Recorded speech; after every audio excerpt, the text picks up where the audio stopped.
Okay. And you're back at the hosts, and in 1 second, you are hosts, sharing, and get started. Cool. All right. Welcome to Branding Goals That Match Your Marketing Strategy. We're going to look at a lot of different things today, just to bring you up to speed on what we're doing here. We are looking at the difference and similarities of branding and marketing. And we will have some exercises that we will be doing. Hi, Virginia. And we will be doing as we're going through here. So let's get started.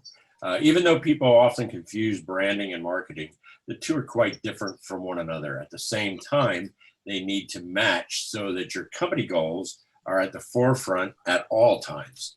The last thing you want is for consumers to get confused about who you are and what your company purpose is. So about this learning lab, this isn't about watching a presentation and listening to me for an hour. We as a group will do a few exercises that will help you define your brand. We will share practical knowledge about the different topics we will cover. You will need to take some notes and perform some exercises.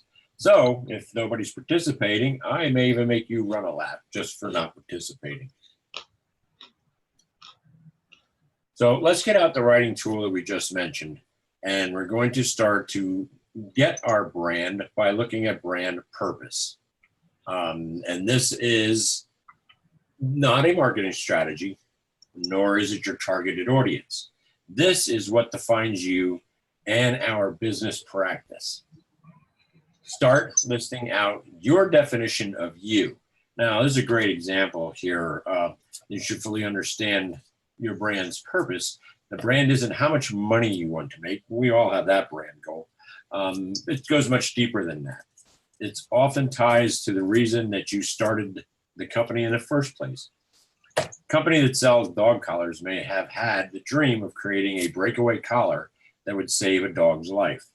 Purpose is much bigger than selling another collar.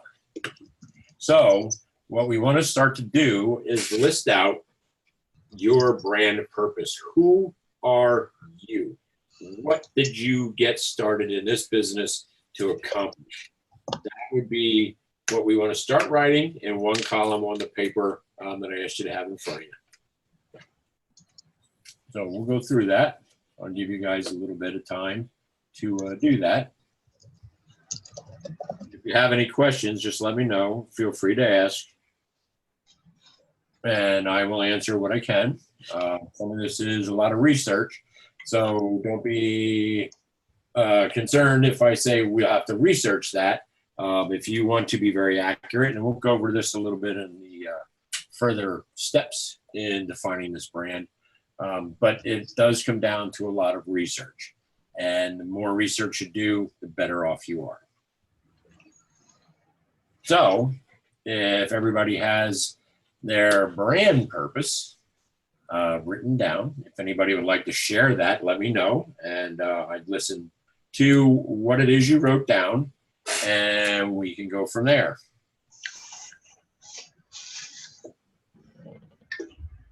Okay.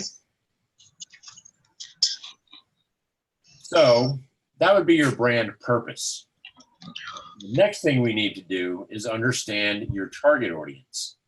And your target audience is based on the idea of who you are trying to get to buy your product.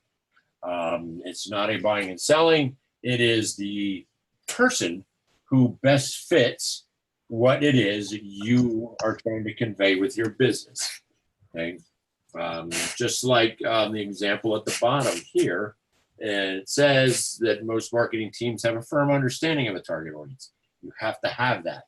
A firm understanding is extremely important. If your company markets to baby boomers, then you should know all the ins and outs of what the buyer's habits are. And I mean habits. However, looking at the target audience also helps with branding goals. Here's a great example. The company called Zipcar. Zipcar is a car sharing service. It targets live-at-home millennials, the 20-year-olds who are in everybody's basements.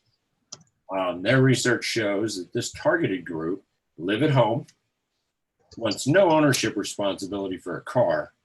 They also tend to walk or bike, and it creates a usable social media posting. And what I mean by that is that if they like something, they will post about it on their social media. They are absolutely addicted to their phones and absolutely addicted to social media. So whenever they have an idea or an experience, it goes right on a social media site. And them posting there will get an 80% relevancy of reposting with their friends. So this is a great channel to tie into if that is what you're marketing for, and that's who your audience is for your brand. So who's your target audience? Are you looking for CEOs? Are you looking for, if you're a coach, are you looking for that person who is an entrepreneur that wants to start up?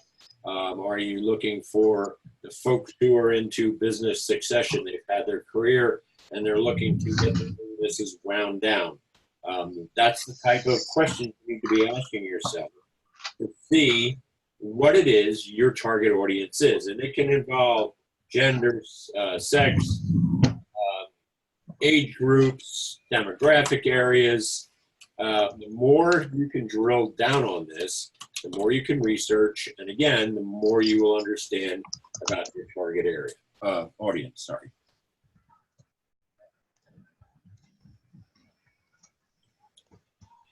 All right. So we're doing all this, and we're getting all this information written down, which is all well and good, and we will need every bit of it. So what we're looking at, once we have that, is now we will create our brand goals. And by setting goals that are specific, measurable, attainable, realistic, and time-bound, SMART, you will know exactly who, or you will know what you are working towards with no questions. So when you're looking at your goals should be, what does this market brand and my marketing strategy that's built from it do for my business? What is the goal that I have that I want to achieve by taking this time and writing this down, finding my audience, finding my brand? And the goals have to be as well defined as your understanding of your target audience and your brand purpose. Here's some examples of some fairly badly written goals that would need a lot more work to actually give you the information you need to get everything done up to speed in order to get the goals and succeed with the goals that you're asking for. In this case, the goal was, I want more website visitors, leads, and sales. Or I want to generate a larger email list. Or I want to rank #1 on Google. Very, very vague. You will never, ever achieve any goals with your marketing or your brand if they are this broad of an idea. Just like the bottom part says, it's easy to say that you want to generate more leads, but how many more leads do you need to achieve your goal? 10, 100, thousands? That number has to be defined. And how many contacts do you want on your emailing list? And is there relevancy of getting high numbers but low open rates? There's all kinds of questions that are asked here as far as, is this going to work? And what do I really want?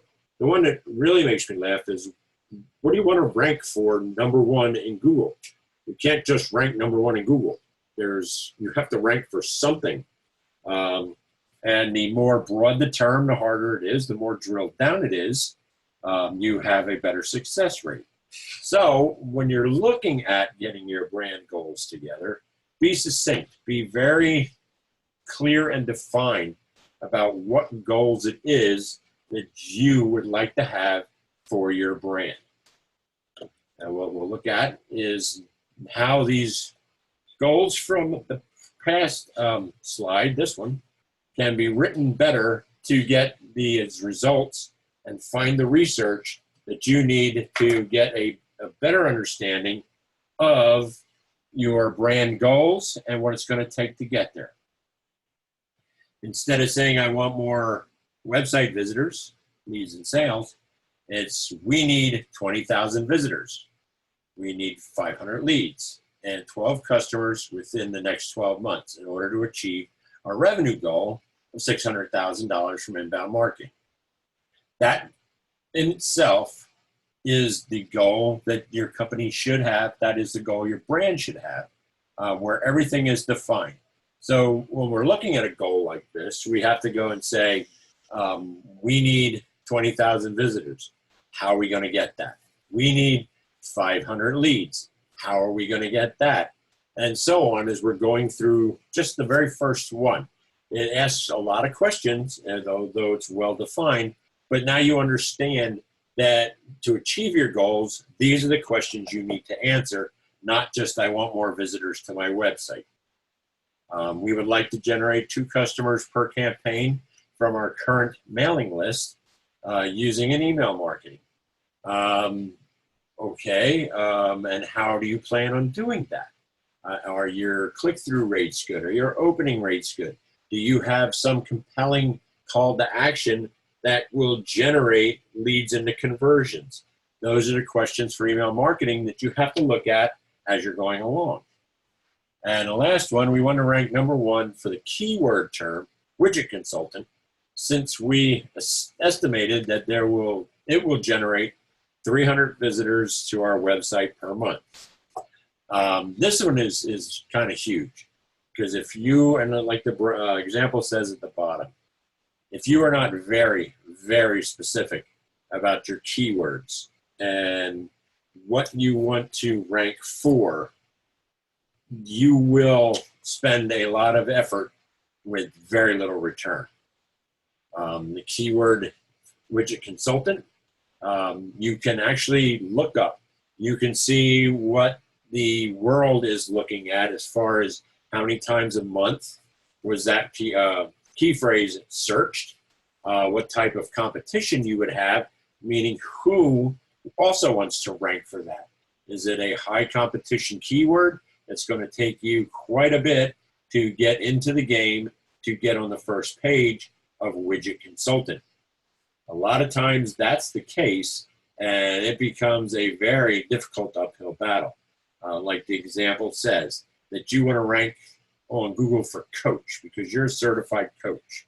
Well, however, coach is a very broad term, and most of the marketing efforts will be wasted because it will lump you in with a very high percentage of sports coaches. You can't just rank for coach. You have to be way more specific. And when you are that specific, how does all of your content that you're using to get that ranking match the idea that it would be a certified business coach, not coach? There's relevancy from start to finish with Google. Google likes everything to be relevant. They don't give you a whole lot when it comes to your analytics and their algorithm for ranking, but they will give you the idea that Google is very adamant that relevancy is what gets you the top ranking. And what I mean by that is the landing page that you're on will be certified business coach. The header for the content that you're using, certified business coach. Everything that goes along on that page is certified business coach, is where the keyword density is that you're trying to rank for. You can get into regional ideas, stuff like that, and it will work too. But unless you have the 5 or 6 relevant points of certified business coach, you will not get a good ranking on Google. And you must do some research to even see if the term you want is being searched. You may like something that sounds really great to you, and you go online and you run some searches on Google keywords and find out that yes, there's a low percentage of people who are competing for let's just say the widget coach, widget consultant, sorry, and you are trying to get ranked for that. But as you look a little further down the line, you find out that there's no ranking for that because nobody's searching it. Yes, you have your low density as far as competition goes, and it would be perfect because you don't have to fight hard to get on the front page of that listing for the widget consultant. The only problem is nobody's using that search term. So there's a lot of pieces here that you must do to get from point A to point B to know you have the right word. And that is easy to look up on Google, that they can tell you this is what you need to do. And this is where your competition is. And this is how many searches a month that word is getting. Those are all things that you should be looking into, particularly if you say, I want to rank on Google, because you got to know what it is you're ranking for and find the right combination of keywords to get you top page listing in a arena that is not heavy competition, but has a high search count. That is not as easy as it sounds, and it does take some drilling down and looking and experimenting with new words just to find something that will be usable in your brand goals. Now, what we're looking at is research, research, research. I can't stress enough that there is a lot of research that goes in to getting brand goals and targeted audiences to be as defined as they possibly can. The more factual information you can obtain about each of your brand goals, the more effective your strategy will be to achieve those goals. That just rings out loud and clear. It is exactly what I've just been saying, and it is very, very important that you spend the time to understand everything it is about your brand goals and your target audience. Now, the internet is an obvious go-to for most of your research, but make sure your sources are reliable. There's a lot of snake oil salesmen out there who will talk to you or fill your inbox in your email with the greatest SEO things that are ever been made, and we'll get you this and we'll get you that. There is no fast track to high search results. Search results that stick, they keep you there, are worked on, and they're earned. Anybody who tells you that they can have you ranking in 10, 15 days is pulling black hat tactics that will maybe get you there for a couple of days until Google sees it, and then you're flagged by Google and your site will not rank. So research is super key. All right. So now that we're talking about the brand goals, target audience, we're going to marry it up with a marketing strategy. With all the information you have collected, you should have a pretty good idea of where to concentrate your marketing efforts. If your target audience you find out likes to hang out in Google Hangouts or LinkedIn or wherever they have a tendency to go, you may even find that your target audience, especially in a regional area, likes to take in a AA, AAA ball game. And there's sponsored nights that bring a lot of executives to a ball field. And that's the type of thing you're looking for. Just where are my folks? Where are they hanging out? What do they do? What do they like? And the more you know about that, the more you can apply it to a marketing strategy. To me, marketing isn't just online. There's still very good avenues in traditional marketing that I believe work. They're not as inexpensive as online marketing, but they yield great results. So if you're finding out that your target audience isn't necessarily hanging out on Facebook and they're doing things live, brick and mortar, investigate it, because it could be a little gold mine that you will find out about and maybe your competition doesn't. If you're doing some informational gathering type of exercises, and you're surprised by the information you found in your research, you did a good job of finding out the habits, haunts, and histories of your targeted audience. Sometimes you would be very surprised to find out who, what, and where of where your ideal folks are hanging out or what they're doing. Don't let it be a surprise to the point where you're not sure if that's worth investigating, but let it be a surprise as to, I may have stumbled on something here that nobody else knows about. That's how I always look at it. If you still don't know the best approach to market to your brand or your target audience, you got to take a few steps back and do more research. Meaning, if you just come up cold with what you're doing as far as your research and trying to define your brand goals and your target audience, you're going to have to go back and start basically all over again. So you get a better understanding of what it is that you need from these goals and what you didn't find the first time through. Very vague goals just means you did not dig deep enough to find out where your folks are. What can be measured can be managed. We've said this a million times. Before we do anything, and I mean any marketing, any ad space occupation, any type of marketing or campaigns at all, you must understand that every online marketing platform offers analytics to measure your outcomes. Google Analytics, email services, social media outlets, they all have. Google Analytics are amazing. If you take the time to learn how to read them, how to interpret them, and look for the little ticks that can give you very good information on how certain campaigns, certain pages are working for you or against you.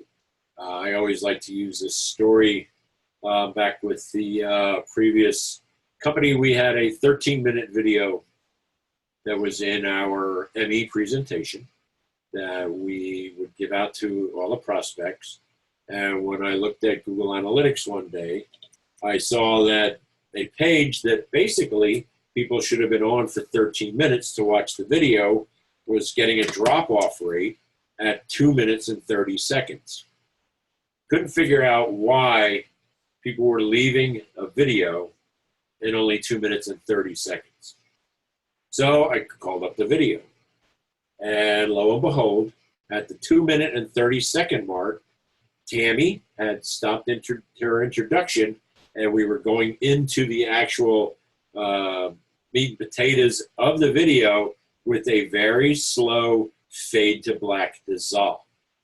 The people who were looking at the video thought in their mind that the video was over, and they left the page. Google Analytics found this. Google Analytics told me that this was happening, and there was a very nice, simple corrective action. We put the video back into the editing system and changed that transition to make it quick and fast, and the numbers for that page jumped right back up again. So it's tiny, tiny little things that email service, metrics for marketing will give you. You've got to be savvy enough to look at them and say, I think I see where the trend is. I think I see what we're doing wrong here. So it does take a little bit to learn them. And there's plenty of online tools to learn Google Analytics. to learn MailChimp or Constant Contact analytics, or even social media outlets. They all have analytics too. YouTube is fantastic for providing videos to learn how to use, especially Google Analytics and a MailChimp or Constant Contact email services. And those are different type of analytics.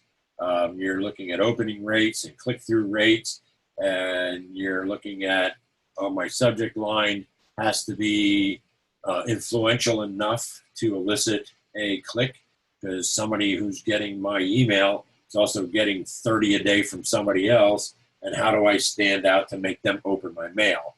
And there's an entire service that goes down the whole idea from a very good subject line to opening rates to very good call to action buttons to click-through rates, which is when you get somebody to take an action.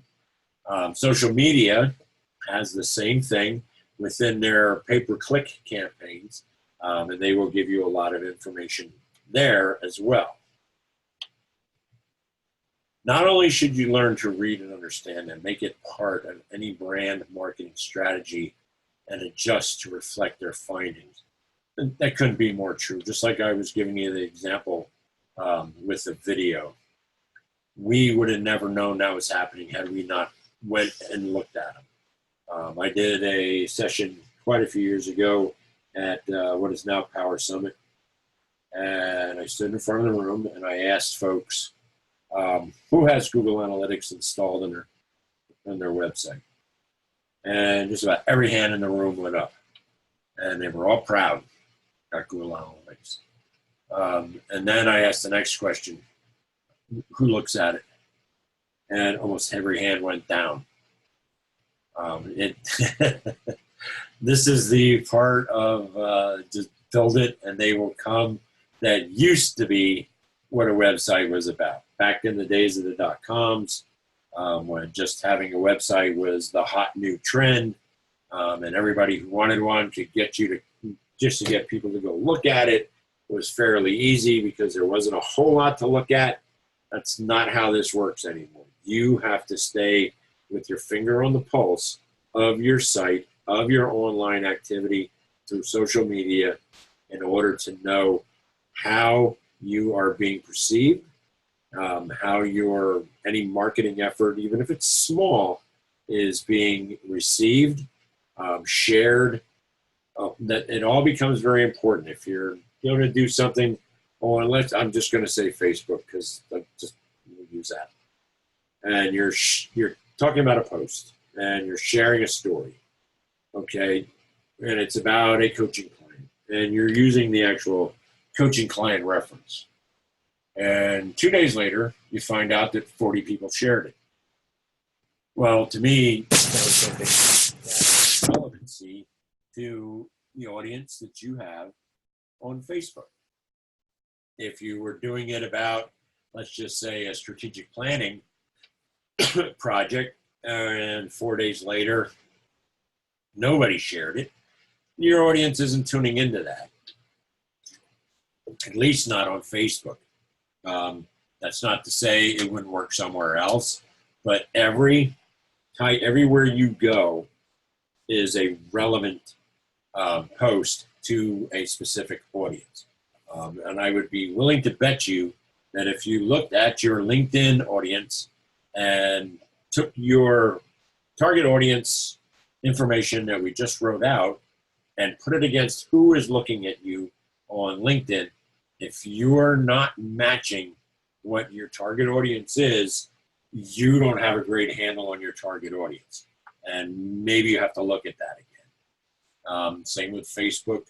If you're getting more of a coaching client that looks like Facebook is a better fit for them, then maybe that you need two personas. And you would have to design pieces to meet different target audiences. We always say target audience, you think it's one, doesn't have to be. You could have multiple target audiences, different personas. I mean, not everybody will like the same thing. although within groups of people, they tend to like similar. But if you're going from coaching to strategic planning to leadership, and every one of those, just those processes would have a different demographic. To me, it would. And I'd be looking at it different.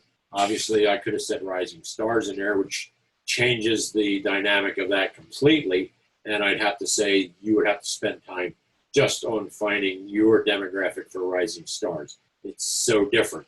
Although it's within the realm of your business, it's another persona that would help you achieve your brand goals and get you better marketing strategies that will result in more conversions and dollars, which is, we are looking for that at the very end. We don't do this for free. No, that's what we're looking for. So we're going to look at a few tips here as we wind down. Sometimes matching a brand and marketing is simple. It makes sense. At other times, it's difficult to separate the two. At still other times, a great marketing idea might not fully align with your brand, which I was just saying, overall image. It's how you handle these different occurrences that will ultimately determine how consistent and reliable your brand is to the consumer. Stick to a specific goal, and you'll remain reliable and trustworthy to your consumers. And I really like this this quote here at the bottom: "If the plan doesn't work, change the plan, not the goal." Really great advice, very simply stated, but it just seems to fit what we're doing. Another marketing tip would be to remain consistent. You have to be who you say you are at all times. You may have a different persona for a person, but you're still who you are. Your brand is still who you are. So you don't change that to match the persona. The personas fit with your brand, and you work it to become as an all-in-one cohesive piece that will allow you to be flexible and create brand goals that can cover quite a few areas that you may have as far as services go within your business. The example here is this Naked Pizza, which has evolved into the name NKD, but it brands itself as a healthier option for pizza. The brand is about fresh ingredients, a crust made of ancestral grains, and a homemade tomato sauce, which sounds fantastic. The marketing is consistent with the brand image in that it's honest, naked, and truthful. They get right to the point with social media, posts, and other marketing endeavors. They just keep it straight up. And I'm sure there's personas for each type of pizza they want to sell. It sounds funny, but if you would drill down, a Hawaiian pizza may have a better demographic in the north side of town, and a Sicilian pizza may be better in the south side. So there would be different personas and different target audiences, probably based on just wants and needs and likes of how much people like different pizzas, and where they live determines on how they like one over another. So there was a lot of work that they did to get their brand to where they needed it, but their brand stayed consistent. Their brand is about fresh ingredients and a crust and, the homemade tomato sauce. Whether you are trying to sell the Hawaiian pizza to folks that are more apropos to buy that versus a Sicilian pizza, that's a completely different strategy, but the brand remains the same. All right. And you got to match your industry. If you were in a serious industry, like if you sold caskets, you would not use humor in your advertising. At least I really hope you wouldn't. But I mean, humor is good at certain times, particularly if you own a comedy club. It's a good example, but I don't even think it has to be that far to the left of center that it has to be a comedy club to use humor. I'm always a huge fan of being myself and presenting myself as I think the world would like to see me, and not be too stuffy, too far off. I can be serious, but I do like a little humor injected in what I do. Some of the best news reporters have a bit of entertainment value to how they deliver the news. Although the news is very serious, their entertainment value is what keeps people interested. You can't just keep reporting night after night about the most tragic stuff in the world and without driving people insane because they're just getting nothing but bad news from you. You have to interject some lightheartedness and get a human feel. That's kind of where I'm at, and I see no reason why that can't be done, particularly if you're into coaching rising stars. But you do have to also understand what business you're in and be serious when you need to be and have a little humor when it's appropriate. Example, a construction company should use a logo that reflects the industry. It makes it clear on social media that their brand is a construction-based brand. Now, we could have a cement truck. It depends on what they did. That is part of the logo. So I got to ask, does your logo say, this is what I do? You can look at this and it tells the entire story. Or do you need to follow up and define your logo to a prospect? Personally, I see both as being okay, particularly if you are if you're looking for a backstory, or if your logo was created for a backstory that as an icebreaker, then that is what you want. But you would have purposely created that logo to do exactly that. It wouldn't just be a logo that was designed and used with no backstory and told no story, or did not define your business by a visual. So you do have to look at that and see if is that hurting you or helping you. But when a customer follows a company on social media, they're 53% more likely to be loyal to that brand. So brand loyalty, especially on social media, is huge because those folks share. And that's the old, you tell two people, they tell two people, and it just keeps multiplying. But they have to trust you first, and they have to trust your brand. So you have to know what it is they do trust on your brand, what it is they don't trust on your brand. And all this comes back to finding the measurements with the analytics that we had talked about earlier. Get customer reviews. This I can't even begin to tell you how huge this is. Nothing is better than referral. And referrals through customer reviews online is how you and your business create trust and authority, especially if the folks are known and people who are in the industry. If you are in the, let's just say, manufacturing arena, and you happen to have a client who has well-known executives that people in the area trust, admire, and somebody sees a review from them, and it's a very good review. You can't beat that. They would know enough to call them, maybe, and when they do, they get a referral, and you will probably get that business because that's what they're looking for. Folks who are ready to spend money like to know that they're spending it in a good manner, that it will create the results they're looking for, will be a return on their investment. And the best way to find that out is if they know a trusted industry person that they can call or write and just ask their opinion of you because they saw their review on your website. It is the creme de la creme of what you would want to have on your website as far as I'm concerned. Okay.